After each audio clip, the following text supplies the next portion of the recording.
Baie dankie dat ek nog 'n keer met u kan praat, dierbaar is. Dankie vir die voorreg om weer aan te gaan met die saak van geestelike oorlogvoering. Ons het nou die vorige geleentheid geëindig oor die 5 sintuie, die sig, die gehoor, die reuk, die smaak en die gevoel, en die eie ek, waaroor dit gaan om die eie ek werklik afgesterf te kan kry. Maar nou sê die woord van die Here in Galasiërs 5:16, ek dink ons het daarmee afgesluit, maar ek sê, wandel deur die Gees, dan sal julle nooit die begeerlikheid van die vlees volbring nie. Want die vlees begeer teen die Gees, en die Gees teen die vlees, en hulle staan teenoor mekaar, sodat julle nie kan doen wat julle wil nie. Maar as julle deur die Gees gelei word, dan is julle nie onder die wet nie.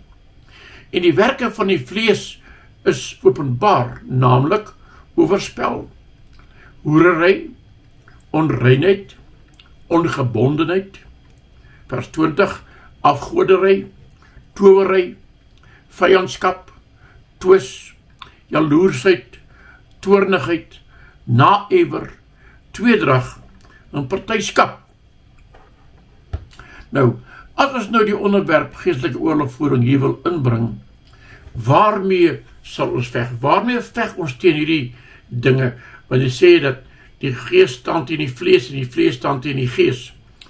Waarmee kan ek veg om hierdie dinge van die vlees te onderkry, om dit onder dwang te kry en te laat afsterwe, as ek deur die Gees gelei kan word?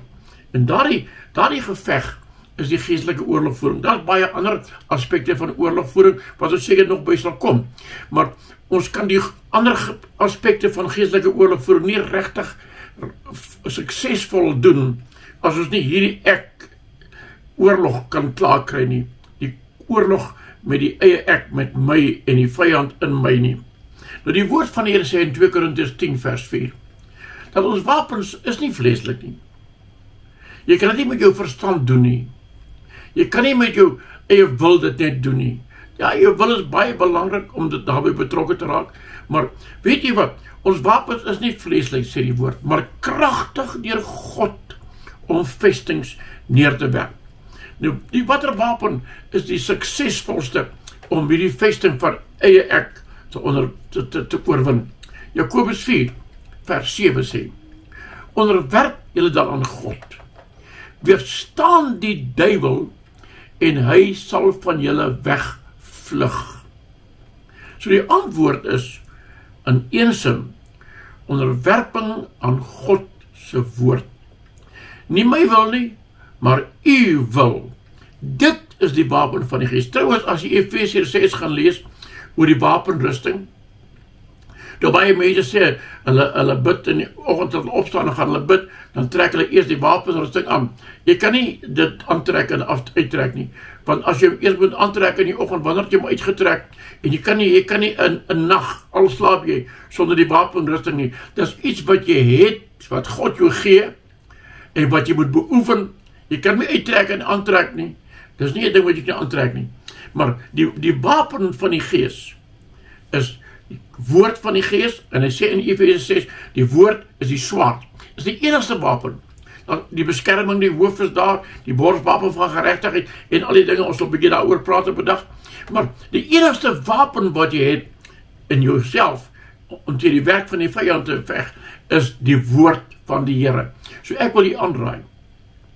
Ons moet leer om die woord van God te lees. Jy moet die woord van God lees. Toevallig, ek lees vandag na 'n praatjie, wat iemand sê, as jy dementia, probleme met dementia het, daar's 'n wapen wat dit kan weerstaan. As jy elke dag van die week vir 12 minute hardop die woord van die Here lees, help dit vir dementia. Dit al kan klaar duidelik sien. Dementia is 'n plan van die vyand. Die woord, die swaard van die Gees, is 'n wapen om daardie ding te kan weerstaan. Maar solank as die ek nog lewe, hou dit op, sy beurt weer die deur oop vir die vyand om in en uit te gaan, en soos wat hy wil met my te maak, soos wat hy wil. So ons moet 'n keuse maak. Daar kom 'n dag wat in mense lewe, wat jy moet 'n keuse maak.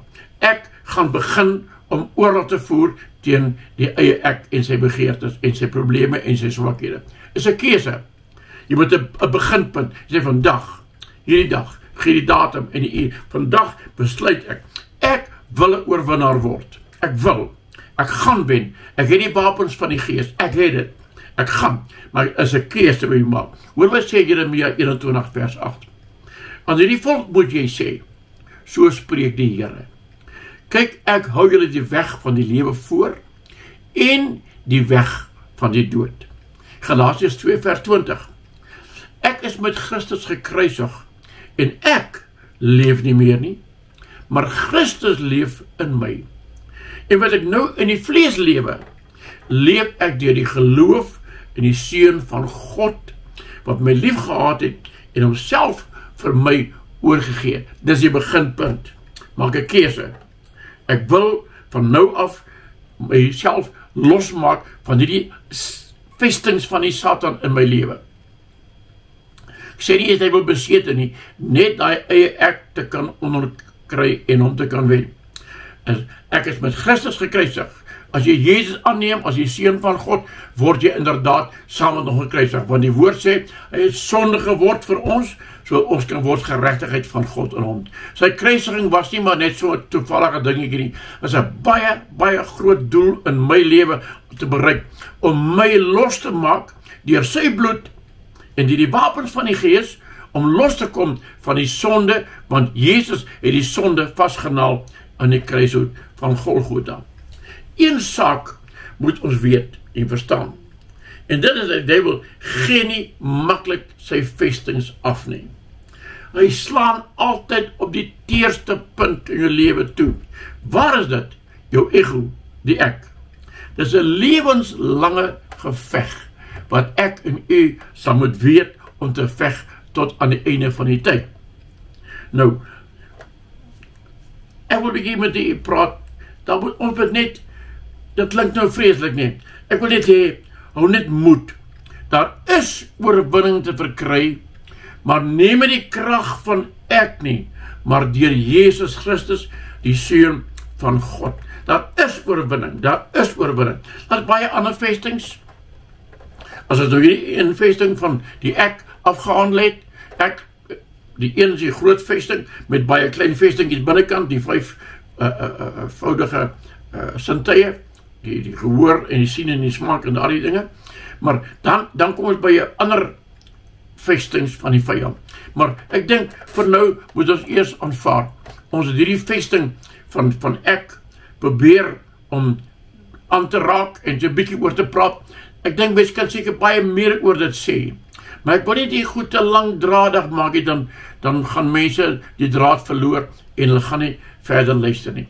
Maar by 'n volgende geleentheid gaan ons 'n bietjie begin by die buitesensoriese wesens, geestelike wesens rondom my, want daar is 'n geesteswêreld wat buitekant ons is. Ons het nou die geesteswêreld binne jouself gehanteer. Bietjie daaroor gepraat, het lank gevat om daar te kom. Maar daar is 'n geesteswêreld buitekant. Maar die geesteswêreld buitekant kan ons nie regtig eers aandurf as ek nie die eie ek klaar geoorwin het nie. Want dis ons grootste struikelblok. Om myself te kan sê, ek leef nie meer nie, Christus leef nou in my. Christus leef nie in jou, som net jou oogies toe te maak en sê, daar sê, nou leef Christus in my nie. Christus word in ons lewens verteenwoordig deur die woord van God, gehoorsaamheid in die woord van God, gehoorsaamheid in leiding van die Heilige Gees, gehoorsaamheid aan God se wil, en te werk aan myself, om myself af te lê, sodat Christus in my kan geopenbaar word. Paulus bid, daar in Galasiërs 4:19, hy sê, ek is in barensnood, totdat Christus in julle gestalte sal verkry. En ek kan vandag sê, dis omtrent vandag weer so, 'n mens moet omtrent in baringsnood gaan in die gebed, dat mense die beeld van Christus kan kry. Want ek weet nie, ek kan baie dinge sê, maar ek wil nooit myself skuldig maak om kerke aan te val nie, dis nie wat die doel van die leringe is nie. Maar daar's baie dinge wat nie reg is nie, wat ons moet regkry. Maar baie dankie. Ek bid dat die Here hierdie kort woord in die hart sal seën en dat u voorspoedig sal wees om dit toe te pas en in die lewe aan te gaan daarmee. Baie dankie, die Here se seën vir u.